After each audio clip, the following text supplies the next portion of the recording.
నమస్కారం. Uditi careers and mind మాస్టర్కి స్వాగతం.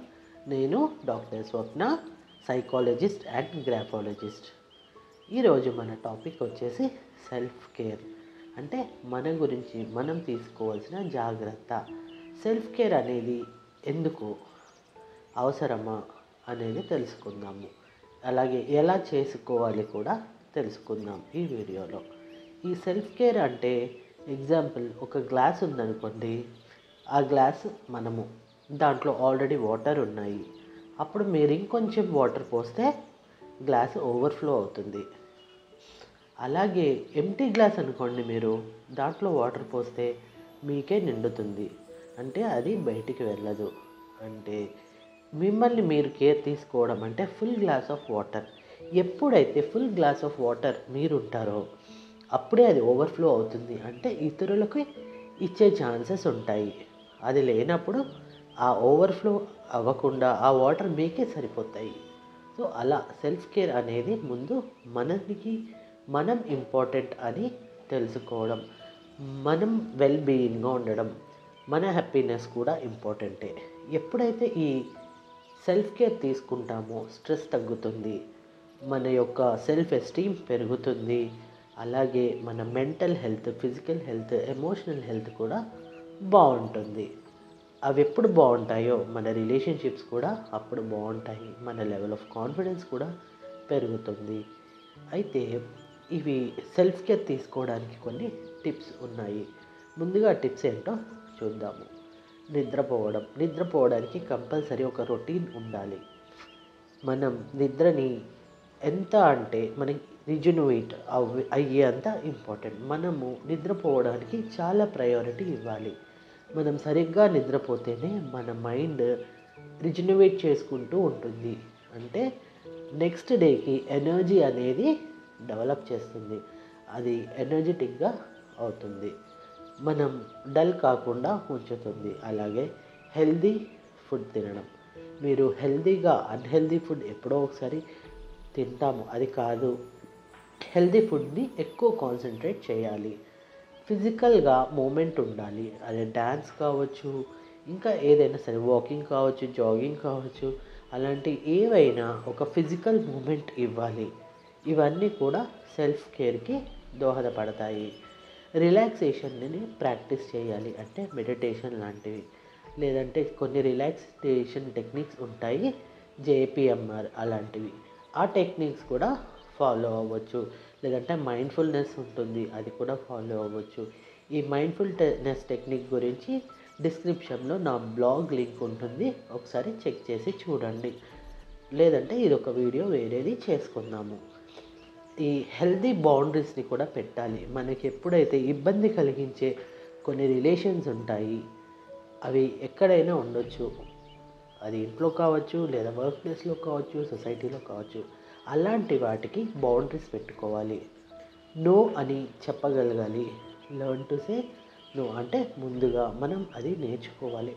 మనకి ఇబ్బంది కలిగే వ్యక్తులు కానీ పరిస్థితులు కానీ ఉన్నప్పుడు దాన్ని నో అని చెప్పాలన్నట్టు. అందుకే మీ బౌండరీస్ని మీరు సెట్ చేసుకోవాలి. మిమ్మల్ని హెల్తీగా ఏది ఉంచుతుందో ఆ బౌండరీని మీరు ఉండండి.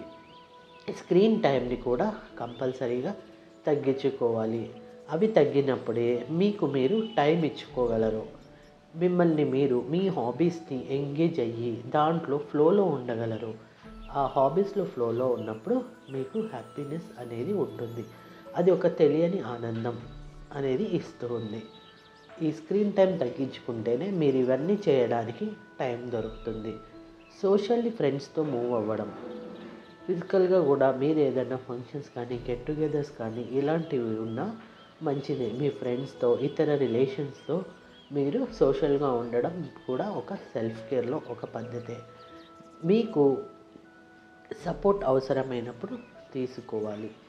అది ప్రొఫెషనల్ అయినా సరే, వితిన్ ఫ్యామిలీ అయినా సరే. అప్పుడు మిమ్మల్ని మీరు కొంచెం వెల్ బీయింగ్లో ఉంచుకోగలరు. నేచర్తో కూడా మీరు టైం స్పెండ్ చేయాలి. ఎప్పుడైతే నేచర్తో టైం స్పెండ్ చేస్తారో అప్పుడు మీకు ఈ తెలియని ఆనందం అనేది కలుగుతుంది. అందుకే నేచర్తో కూడా టైం స్పెండ్ చేయడం అలవర్చుకోండి.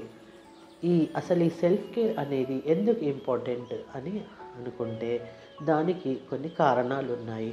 అది ఎందుకు ఇంపార్టెంటో మనం తెలుసుకుందాము. ఎప్పుడైతే మీరు సెల్ఫ్ కేర్ తీసుకోవడం స్టార్ట్ చేస్తారో అప్పుడే మీ ఫిజికల్ హెల్త్, మెంటల్ హెల్త్, అలాగే ఈ ఎమోషనల్ హెల్త్ అనేవి సెట్ అవుతాయి. అవి సెట్ అయ్యి మీరు హ్యాపీగా ఉండడానికి దోహదపడతాయి. మీకు స్ట్రెస్ అనేది రెడ్యూస్ అవుతుంది. మీ యొక్క ప్రొడక్టివిటీ అంటే వర్క్ ప్రొడక్టివిటీ పెరుగుతుంది. అంటే మీరు ఎక్కువగా వర్క్ చేయగలరు. మీరు ఎక్కువగా మీ గురించి కేర్ తీసుకున్నప్పుడు మీ ప్రొడక్టివిటీ కూడా పెరుగుతుంది. అలాగే రిలేషన్షిప్స్ కూడా బాగుంటాయి. మీ రిలేషన్స్ ఇంప్రూవ్ అవ్వడానికి సెల్ఫ్ కేర్ కూడా ఇంపార్టెంటే. అసలు సెల్ఫ్ కేర్ అనే దానివల్ల తీసుకోకుంటే వచ్చే ప్రమాదాలు ఏంటి, లేదంటే ప్రాబ్లమ్స్ అనుకోవచ్చు. ఏంటి అంటే స్ట్రెస్ పెరిగిపోతుంది, ఓవర్ బర్డెన్ అనిపించేస్తుంది, అంటే బర్న్అవుట్ అవుతారు. అలాగే యాంగ్జైటీ అనేది పెరుగుతుంది. ఈ ఫిజికల్ హెల్త్ ఇష్యూస్ వస్తాయి. ఫిజికల్ హెల్త్ ఇష్యూస్తో పాటు emotional issues, mental health issues కూడా రావడం స్టార్ట్ అవుతాయి. మీ ప్రొడక్టివిటీ పడిపోతుంది. అంటే మీరు పని చేయగలే సత్తా అనేది పడిపోవడం స్టార్ట్ అవుతుంది. దానివల్ల మీ రిలేషన్షిప్స్లో కూడా ఇష్యూస్ వస్తాయి.